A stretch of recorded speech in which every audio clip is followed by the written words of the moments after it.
غلامان احمد رضا ہے، ارے کوئی بھی ہم سے جی۔ میں بات کر رہا تھا دلوں کی نرمی کے سلسلے میں۔ عزیزان گرامی وقار، دلوں کی سختی ہمیں ہر گناہ کرا سکتی ہے، دلوں کی سختی ہر بے حیائی کرا سکتی ہے۔ اس کو ہلکے سے نہ لیں۔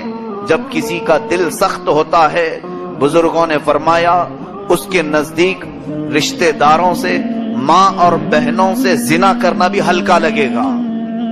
کتنی بڑی بات ہے یہ۔ چوری، چغلی، غیبت، گالی، یہ سب تو چھوڑ دو۔ ہم جس کا تذکرہ سننے سے کانپ جاتے ہیں، فرمایا گیا دلوں کی سختی بندے کو اس کی اپنی بیٹی سے زنا کرنے کو بھی شرم نہیں پہنچاتی۔ یہ دلوں کی سختی ہے۔ آج اخبار کی سرخیاں یہ نظر آتی ہیں، بندے کے دل جب سخت ہو جائے تو کسی کی تکلیف کا اسے احساس بھی نہیں ہوتا۔ کوئی مر رہا ہو، کوئی جی رہا ہو، مجھے کیا فرق پڑتا ہے۔ یہ جو خیال ہے یہ دلوں کی سختی ہے۔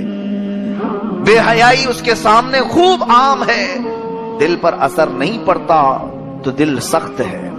لوگوں کو ننگا ناچتے ہوئے دیکھ کر سیدھے سے گزر گیا، دل کی سختی ہے۔ آج اگر اس انداز سے دیکھا جائے تو ہمارے دلوں میں کتنی سختی آئی ہوگی۔ اس کی ایک ہی مثال میں بتا دوں۔ آج پوری دنیا ملک شام پر ٹوٹی پڑی ہے۔ فلسطین کے نہتے بچوں کو ایسا لقمہ بنایا جا رہا ہے، اللہ کی پناہ۔ دنیا میں کبھی موت اتنی عام نہیں ہوئی تھی۔ اب تو لوگ ان کی موت کا ذکر کرنے میں بھی ڈرنے لگے۔ پتہ نہیں ہماری حکومتیں ناراض نہ ہو جائیں فلسطین کا ذکر بار بار کرنے سے۔ یہ مسلمانوں کی بات میں کر رہا ہوں، کفار و مشرکین کو چھوڑو۔ اب ہماری مسجدوں میں علماء ڈرنے لگے، کیا سیریا، عراق، فلسطین کی بات کریں، کہیں حکومت کی ہمارے اوپر نظر نہ ہو جائے۔ یہ دلوں کی سختی ہے۔ اللہ کے نبی صلی اللہ تعالی علیہ وسلم نے ارشاد فرمایا، مثل المؤمن کمثل جسد اذا اشتكى عضو تداعى له سائر الجسد مثل الحمى۔ حضور فرماتے ہیں پوری امت میری ایک جسم کی طرح ہے، ایک عضو کو تکلیف ہو تو پورا جسم بیمار ہو جاتا ہے۔ آج وہ کیفیت ہمارے اندر نہیں رہ گئی۔ ہمارے سامنے ہزاروں جنازے اٹھانے کی خبریں آ رہی ہیں، ہمارے سامنے خون میں لت پت لاشیں دکھائی جا رہی ہیں۔ اخبار کی سرخیاں، ٹیلی ویژن کے پردے مسلمانوں کے خون سے لال ہیں، مگر ہم تو اس کو انٹرٹینمنٹ کی طرح دیکھ کر خاموش ہو جاتے ہیں۔ کیوں؟ دل سخت جو ہو چکا ہے، ہمارے دل کے اندر جو سختی آئی ہے، ہمارے دو بوند آنسو بھی ان بچوں کے لیے نہیں نکلتے، اسی لیے کہ ہم یہ سوچتے ہیں میرا بچہ تھوڑی نہ مرا ہے، میرا رشتہ دار تھوڑی نہ مرا ہے۔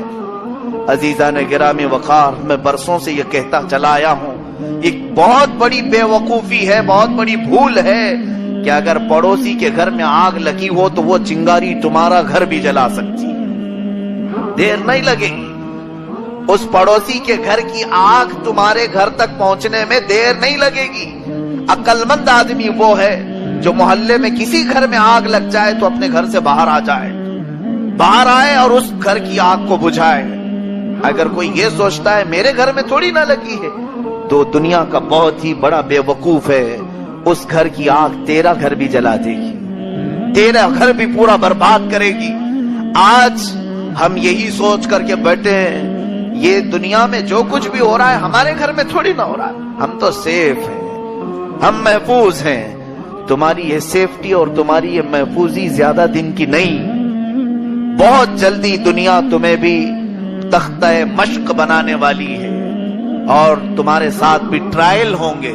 اسی لیے دلوں کی سختی ختم کریں اور اللہ تعالیٰ کے لیے اپنے دلوں میں نرمی پیدا کرو۔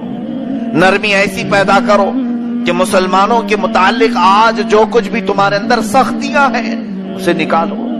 چلو دوسروں کی باتیں تو چھوڑ دو، یہاں کئی ایسے معاملات ہمارے سامنے ہیں، بھائی بھائی سے ایسے بات چیت نہیں کرتا کہ کورٹ میں چلے گئے ہیں، ماں بیٹے کے خلاف مقدمہ دائر کی ہوئی ہے، مختصر سی ایک جائیداد کے لیے، چھوٹی سی پراپرٹی کے لیے، ماں باپ ایک طرف، بیٹا ایک طرف، بھائی اور بھائی ایک